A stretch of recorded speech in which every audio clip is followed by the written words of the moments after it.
भट्टी साहब की किताब कूक पाकिस्तान कूक ते गलबात करने लई मैं सब तो पहले दावत देंगा राणा नासिर खान पंजाबी साहब नू आदम के चीमा तो तलक है कि वो स्टेज पर तशरीफ लियाओ कि कूक पाकिस्तान कूक दे मुख मुखाली इस इकट्ठ दे विच हसनैन भट्टी साहब की किताब कूक पाकिस्तान कूक ते गलबात कर तो मैं अपने तमाम शुरका नू कहना चाहना कि इस गलबात वो सिर्फ इस किताब की गल के उत्ते महदूद रहन ते बाकी गजलां ते पंजाबी माइए उहदे वास्ते एक होर टाइम जिहड़ा ना वो बड़ा बेहतरीन टाइम है। अज का एक टाइम असी सिर्फ और सिर्फ भट्टी साहब की नज़र करिए।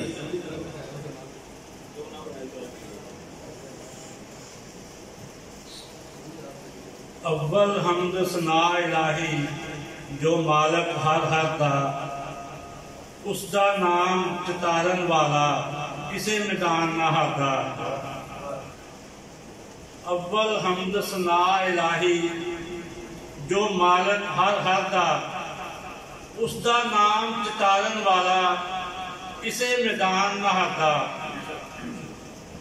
मैं उनकी कूक पाकिस्तान कूक की इस मुख मुखाली कट विच आने वाले सभे परौनियां नूं सत बिस्मिल्लाह ते जी आए आखदा।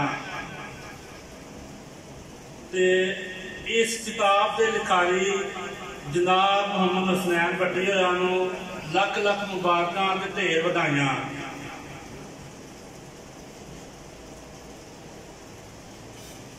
गल कि दस्तकार की जूह रहिंदियां होया मां बोली पंजाबी ते मां धरती पंजाब के हक हकूक लई पिछले 8-9 वरियां तो बहुत भलवा काम कर रहे हैं मोहम्मद हसनैन भट्टी साहब। ते इन्हां ने इस किताब दे विच पंजाब मां बोली पंजाबी ते मां धरती पंजाब की वसों के बारे गल की है। इन्हां दी कूक जिहड़ी है सारे पाकिस्तान च सुनी जा रही है। तो इन्हां ने इन्ने अरसे दे विच 35 सूफी शायरां दा कलाम ते तकरीबन 500 के लगभग जिहड़ी किताबां दा मुतालिया करके ते ये किताब जिहड़ी पूरी की है मुकम्मल की है। तो इन्हां दे शायर ने आख्या मैं गबरू पुत पंजाब दा मेरी इज्जत मेरी पग। शायर आखदा मैं गबरू पुत पंजाब दा मेरी इज्जत मेरी पग, मैनू गैरतमंदा पालिया ये जाने सारा जग।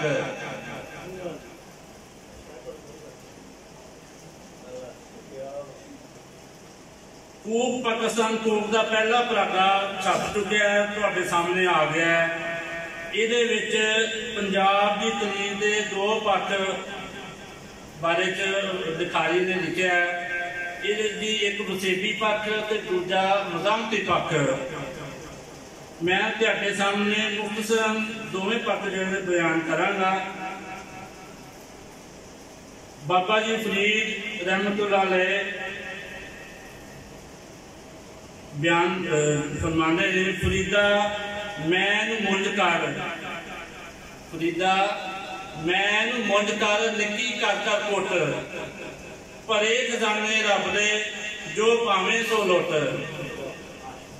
इत्थे बाबा जी फरीद रहमतुल्लाह अलैह 850 साल पहला वसीयत की अहम अलामत मुंज की रस्सी नूं मुख रख के आजी बारे अपने विचार लुकाई नाल सांझे कर रहे हैं।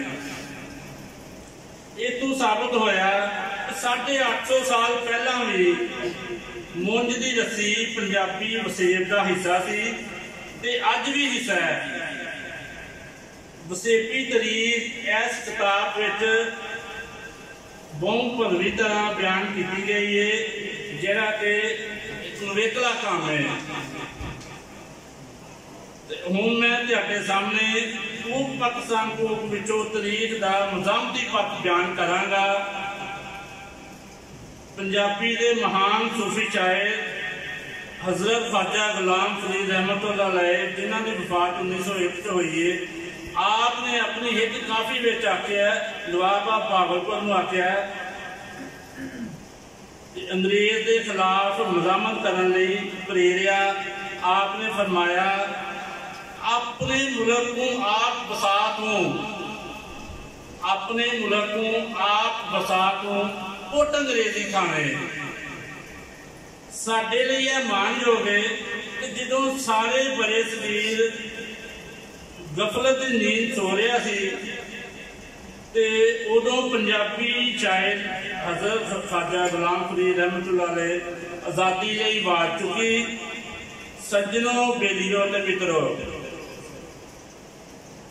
इहो ही तरीक है जिहड़ी कूक पाकिस्तान कूक की लिखारी मोहम्मद हसनैन भट्टी होरां अपनी किताब राही बयान की है। इस तो पहला इस तरह का मुनज़म काम जिहड़ा तुहानूं नहीं लभेगा। सारे सज्जन बेली किताब का मुतालिया करन।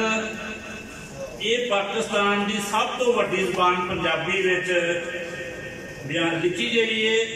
तो मैं हुण अखीर ते शेर पेश करांगा। दस जावांगा पिशावर की जमुना ताई चंबा की डेरा, पिशावर की जमुना ताई चंबा की डेरा, बोलन समझन लोग पंजाबी, सुचा सुखा है मेरा।